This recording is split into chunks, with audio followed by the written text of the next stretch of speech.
Soomaalida ayaa haatan laga kirayn laayahay guryo fara badan oo dunida ah. Soomaalida ayaa si gaar ah loo beegsanayaa wadamo fara badan oo ka mid yahay Turkiga.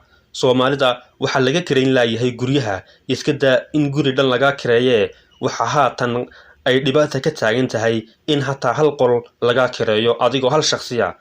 Dhibaatada ay wajahayaan Soomaalida qurbaha gaar ahaan wadamada sida ay u aadaan in ay waxbarasho aadaan amaba ay u aadaan arrimo ganacsi waxay kala kulmaan dhibaato weyn.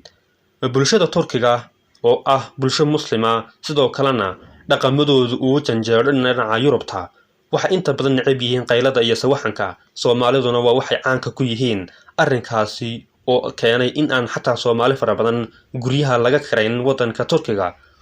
Qayladhaanta arrinkan ku saabsan ayaa timid kadib markii sidoo kale arrimo fara badan ay isbiirsadeen dhalinyaro fara badan ay ka hadleen arrimaha ay kala kulmeen ama dhibaatada ay kala kulmeen in guri ay kiraystaan oo ay waayeenba guri ay kiraystaan kadib marka la weydiiyo ID ama markaasi meesha uu ka soo jeedo si loo aqoonsado oo uu Soomaali noqdo in lagala noqonayo dhammaanba ikhtiyaaraadkii la siinayay si uu guriga u kiraysto oo heshiiska lala saxeexanayay.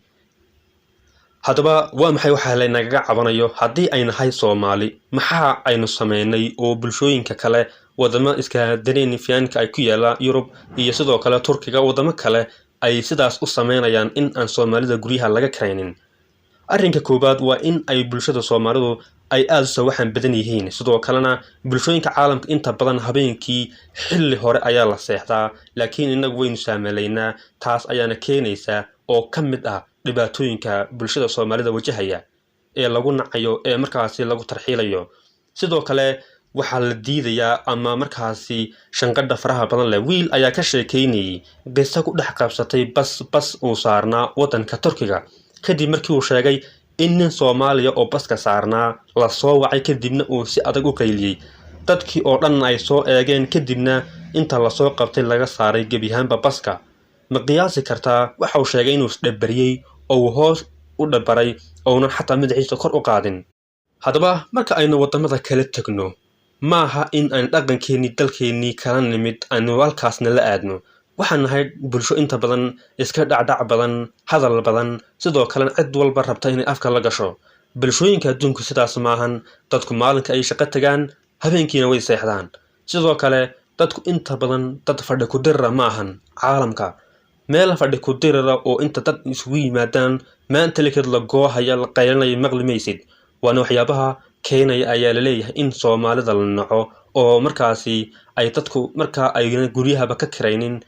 Dhalinyaro fara badan oo xataa wadanka Turkiga waxbarasho u aaday ayaa arrinkan aad uga cabanaya. 2011 markii madaxweynaha wadanka Turkiga Recep Erdogan uu booqasho ku tagay Soomaaliya waxay ahayd waa cusub oo Soomaalida u bariyay oo ku aadan dhinaca wadanka Turkiga dal Turkiga oo Muslima oo horumaray oo halkaasna ay Soomaalidu ay rajo weyn ka qabeen.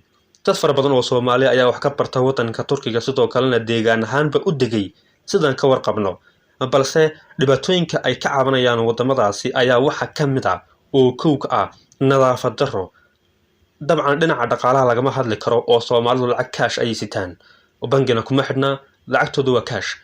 Laakiin dhibaatadu waxay ka taagan tahay waa dhinacaas iyo nadaafadda iyo in si slow ah ama dhib yar gurigaas loogu noolaado oo qaylada iyo sawaxanka la joojiyo maadaama jaarku uu dhibsanayo.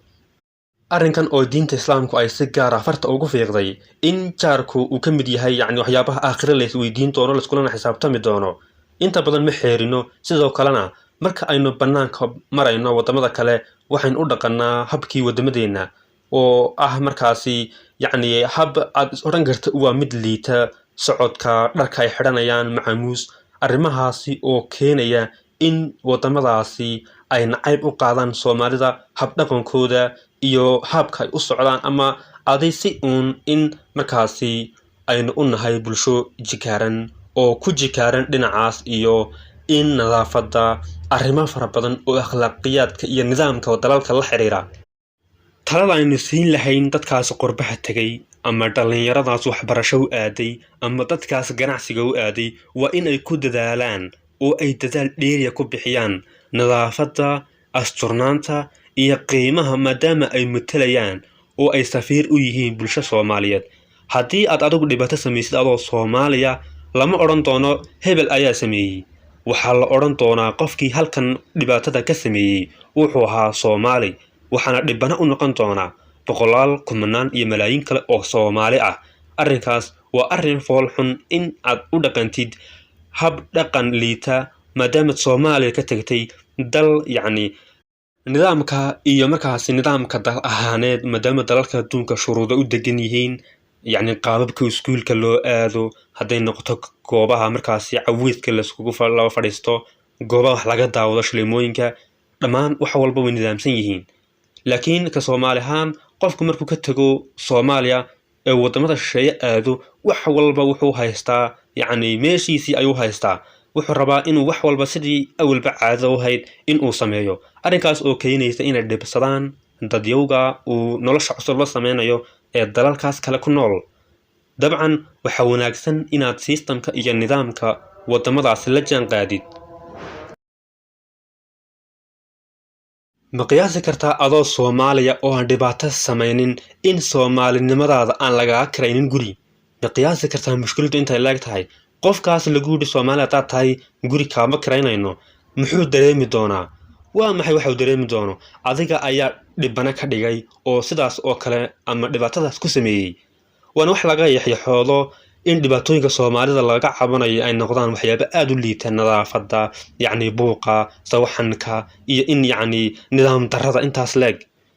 wax walba oo dunida ku saabsan dalalka kala duwanaanshaha, diimaha, aragtiyaha ama markaasi dhaqamada, sistamyada dalalka wadamo fara badan oo dunida galbeedka lagama yaqaano gebi ahaanba macmuusta, wax kale ayay u arkaan, halka anagu aan haddii la doono iskaga xarakoona marka la joogo Soomaaliya.